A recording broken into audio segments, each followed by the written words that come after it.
Today I'd like to go over some of the Firemaple stoves and pot that I just picked up. Of course, it was a Black Friday deal. I didn't have a choice.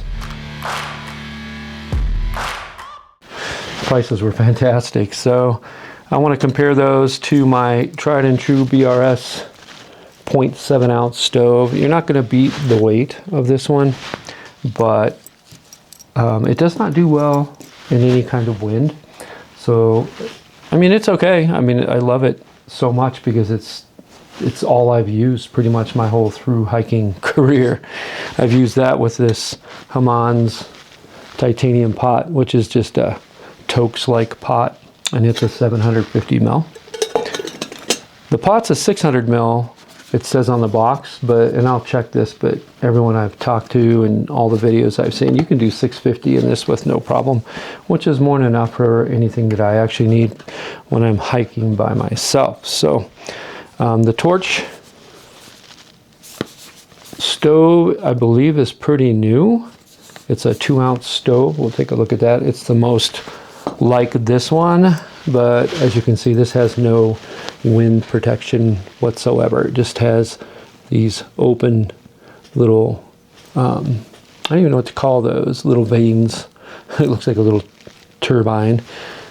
Works really well as far as burning well, and it is fairly efficient if there's no wind, but no protection from the wind at all that way. So let's go ahead and open these guys up and let's take a look. Let's start with the pot.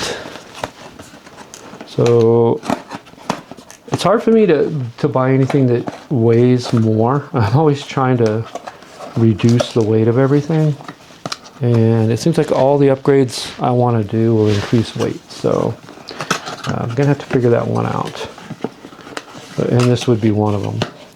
Okay, so I'm gonna open this up. Comes in its own little bag here, which of course I probably will never use, but makes for another good stuff sack. Plenty of those.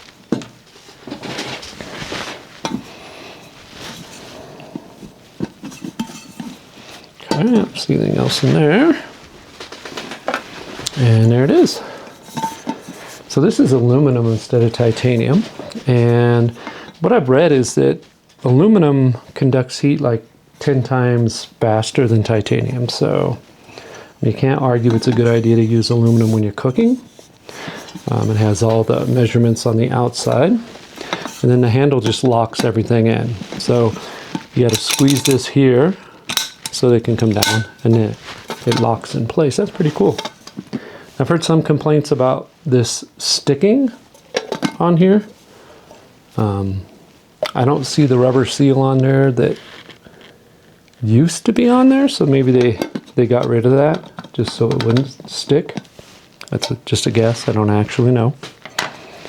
And you can see the heat exchanger in there, all those little wavy pieces of aluminum. And these are all set up at 120 degrees apart. So the stoves fit right into them. Now the Greenpeak, that's the one you usually see people using with it, and I think it's one of the first ones they had. They have so many stoves. Oh my gosh. I don't know how you could keep track of all of them. If you watch enough videos, you can see tests on all of them as well. This one too comes with its own little stuff sack. And lots of directions. It's just got great information in there for you.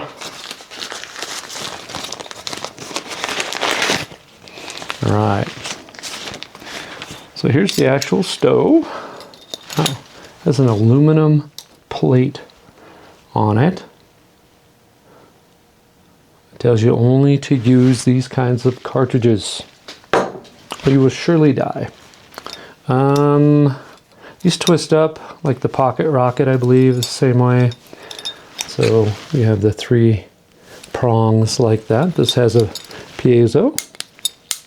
So I've never had one with a piezo on it. It's my first piezo stove, which is kind of exciting. It's amazing how heavy that feels though, when I'm used to this. Less than an ounce, right? 2 ounces. It's still not crazy heavy or anything, but you can see how this fits in very secure, and that puts the flame very close to the surface of the pot itself. So I bet that's amazingly stable. If you look how wide that is, where this one is quite small. And I definitely only use this really to boil water anyway. So you can see how small those prongs are. Oh, but it does fit. It does fit, so I'll probably test that as well. Fits really well, actually. Those little prongs go further into the slots than I thought they would. So I thought that'd be a little precarious, but it's not, so that's good. And last but not least is the torch, with the coolest case I've ever seen. I love that. No, I'm not going to backpack with it. It's just cardboard. Okay. So this one also opens in a similar way, but it just goes sideways. And it also has a piezo. That's pretty amazing. But so that looks like, and it does have a dish, so it does sit down a little bit out of the wind. So I have a feeling that might be okay. But once again, I'll just have to test it. And it has that piezo, which is really cool. We'll see how good those work over time. And you can see how much smaller that really is than that one. Quite a bit of difference. But they both have that dish. And this one does have openings where they clamp it down where wind will get through. But once it's tucked up in here, I just don't think that's going to matter. I really don't. So you have the 3 stoves. You have the Greenpeak, the Torch, and the BRS 3000. Okay. So next thing I'm going to do is go ahead and set up the pot. I'm going to use the same pot for all of these. These are all unregulated stoves. So Greenpeak just came out with a regulated stove, just like the, what is it? Pocket Rocket Deluxe, I guess it is. Pocket Rocket Deluxe has a regulator in it. So these are all unregulated. So I'm going to do all the tests with a full can each time to make it a fair comparison. So we'll see how that goes. And all of them will be in this with the same amount of water at the same temperature. So we'll see how that is. And then I'll go ahead and compare it to an open, this just straight titanium pot. And see if there's much difference. I'm not going to do a ton of tests, but just in general to get a good idea. I'm not going to do any wind tests either, but at some point I probably will, just to see how much that helps. Because like I said, I've tested this plenty of times, and I know that if there's a breeze, you've got to crank it up quite a bit. It'll even blow out if you don't pay attention. So I find myself making a barrier for this. Every time I set it up, I put my backpack in front of wherever the wind's blowing, and it'd be nice not to have to keep doing that. I don't mind doing it to have a really light pack once in a while, but if I'm just going out for like a weekend or something like that, I think it'd be kind of nice to not have to worry about that. I can just put it in here and go, and I have no doubt this is going to boil a lot faster, both because it's aluminum and it has that heat exchanger in there. So yeah, I'll get that set up and we'll test them out. We'll see in a little bit. All right, let's start off with weighing these. I'm doing this in grams. So 26 grams for the BRS. The Firemaple Torch, 58 grams. And the Greenpeak, that took me a while, didn't it? Is 84. Okay. Now I am in my garage and it is 35, looks about 35 degrees, and I live at 7,200 feet elevation. So keep that in mind for these boil times. It's just going to be a relative boil time between the 3 stoves, not the fastest boil time you could achieve, because if you're at sea level, it'd certainly be a lot faster. And if it was 75 degrees or 80 degrees, it would be a lot faster as well. All right, I'll be using 2 cups of tap water. And my tap water comes in at about 70, according to this, about 74, 75 degrees on there. So I'm going to try and keep all those at the same temperature. But I'm going to use the Petrel pot, 2 cups of water.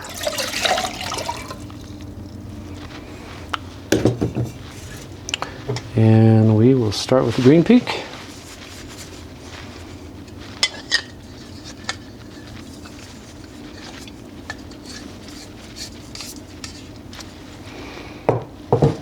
Let's see here. Actually, we can put that on first and then light it, can't we?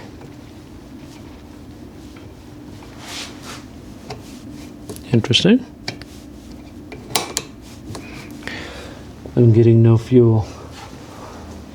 Stay tuned. All right, what I'm finding is this has 2 seals on it. So instead of just the one seal on the inside, this one also has one on the outside. And it fits quite tight inside this rim right here. So you really got to crank it down for it to go deep enough to actually turn on. So I've never had to do that before, so that threw me off a little bit. Let's try this again. Get my timer up and running. All right. That was a learning situation.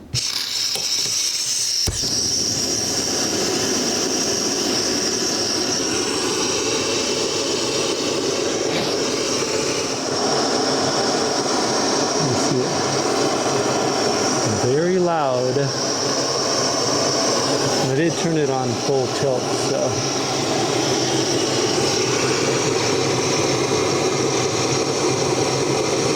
Wow, I know I shouldn't take the lid off, but look at that. It's already starting to bubble. Steam's already coming out. That's amazing. Gonna warm up my whole garage. You can see the whole thing shaking. It's only been 30 seconds.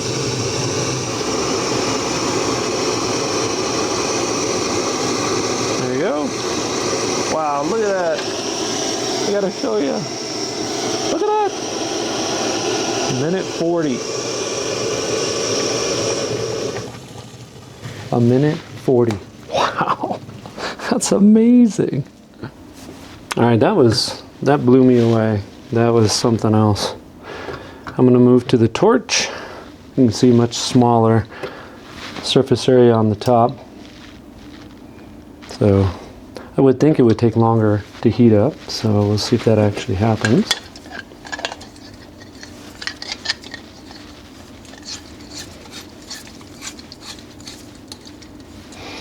Okay. I did cool this back off, so it's back down to its starting temperature. Those, yeah. Make sure I have those right. Put the lid back on.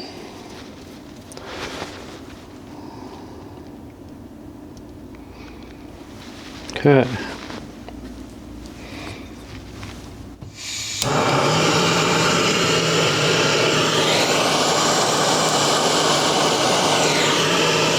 Turning these up all the way, so whatever that means. Getting a little glow in there. Oh, it's the piezo that's glowing. It seems like that'd be hard on it. This will know over time. See how long it lives.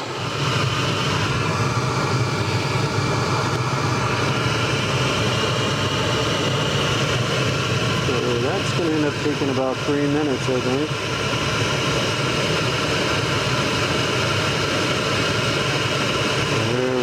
Yep, 3 minutes.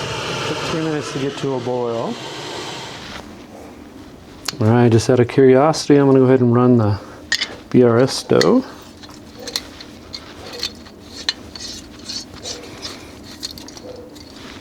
numbers have blown my mind how fast these do manage to boil water. This one's going to be a little more tricky because I'm going to have to light it and then put it up there, but I think we'll be all right.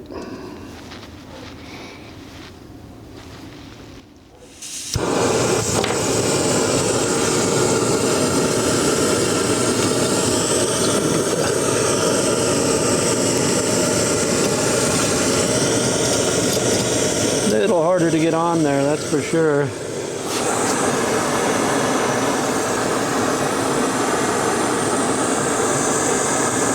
That's the BRS. As you can see, I think it's actually going to beat the torch by just a little bit.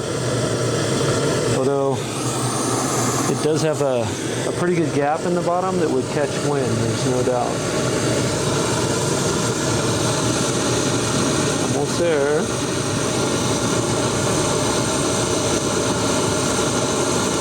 Like 245.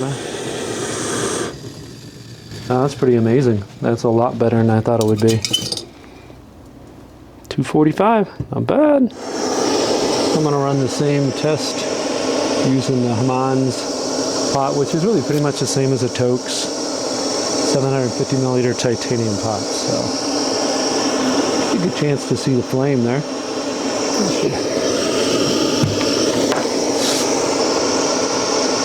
See the flame a little better that way.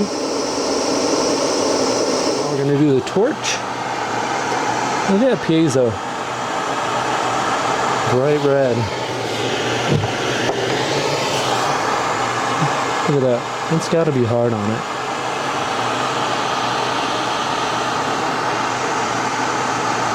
Well, let's see. Torch is getting close. I think it's going to be around over 3 minutes by the time it's done. It's going to take right at 4 minutes for this one. 4 minutes with the Hammond's titanium pot. Okay, and finally the BRS. This is my normal setup right here. You can see all the flames just piling around the bottom. Pretty interesting. And almost to a boil. We're at 3.5 minutes.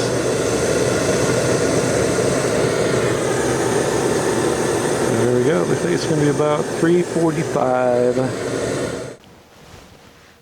All right, let's look at some of the features of these stoves, and then we'll go over the data, and we'll see how they did, how they performed. But if you just look at the size of this plate here,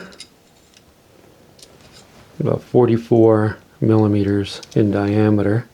So that makes a nice surface area for the bottom of the pot here, which is, you can see, not much bigger than the width of the stove itself. So the width of the opening is about 55.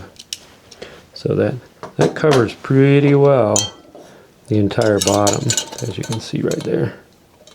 Very little room for any air or wind to get in the way of that. Okay, so that one's the Greenpeak. That one's the Greenpeak stove. And then the torch, that diameter drops down to about 28, 29 millimeters. All three of these stoves did fairly well, to be honest with you. So you can see how that just heats the very center of the stove, and you can see how far off that flame is from the base. So plenty of room for wind to blow through there. So I will be doing a wind test on all these because I'm really curious now. I'd really like to know how they perform. And lastly, the little BRS, which has a tiny diameter here. A little harder to measure, but it's about 17 millimeters. 17 millimeters, and these have a slight twist to them, which makes it a little bit hard to put in, but you can get it in there. It just takes a little more finesse. a little finicky, but it does fit in there. And as you can see, once again, that stands off the bottom of the pot quite a bit. So plenty of room for wind to get in. Plus this BRS doesn't have any sort of shield around it. And I did mention earlier that there is a little ring that you can buy that drops in here that makes a nice little shield. But it's about the same cost as the stove itself, so that jumps the price up quite a bit, right around 30 bucks by the time you get both. It's not really worth it, I don't think. You might save a little weight, but this guy's pretty darn light anyway, so, and inexpensive, like $12 or something like that. I'll put the prices up for you to figure that out. But I mean, overall, they all three work, and there are positives and negatives for each one. So let's go ahead and take a look at the data and see what we think. All right, let's take a look at the data here. So overall, I mean, they all did pretty well. The Greenpeak, obviously the best with the Petrel pot at 140. The longest is the Toke 750 at 4 minutes. So overall, I think they did well. I did do a fuel usage test, and I found that they were all pretty close. They were all around 6 grams of fuel for each of the boils. The only one that was a little less is the Torch. Actually came in closer to 4 grams, if you can believe that. So it took a little longer, but seems to be very fuel efficient. So maybe a good reason to use that. All right, let's go ahead and wrap this up. What I found overall is they're all really good stoves. You could use any one of these. Really impressed with how fast this boils. I did turn it all the way up to do these boil times, and I think if you kept it regulated a little lower, it'd be amazingly fuel efficient even at this size. The Torch surprised me. It's slow, but overall it used the least amount of fuel, so that might be a good trade-off actually, and it's very inexpensive. Once again, I'll put all the prices up for you. BRS, tried and true. I will always love this little stove. Like I said, you can put the little titanium shield on there, but then you're over twice the cost of this one that already kind of has its own built-in shield. Weight-wise, I also gave you the numbers on those, and this one is under an ounce, 3 ounces, 4 ounces in general. So you just have to make those decisions. This pot is certainly heavier, but much more efficient. So you have to make that trade-off as well. And I do like I know it's a small feature, but just snapping that shut is really nice. I can't tell you how much I've fiddled around with finding ways of keeping this lid on. It shouldn't be that big a deal.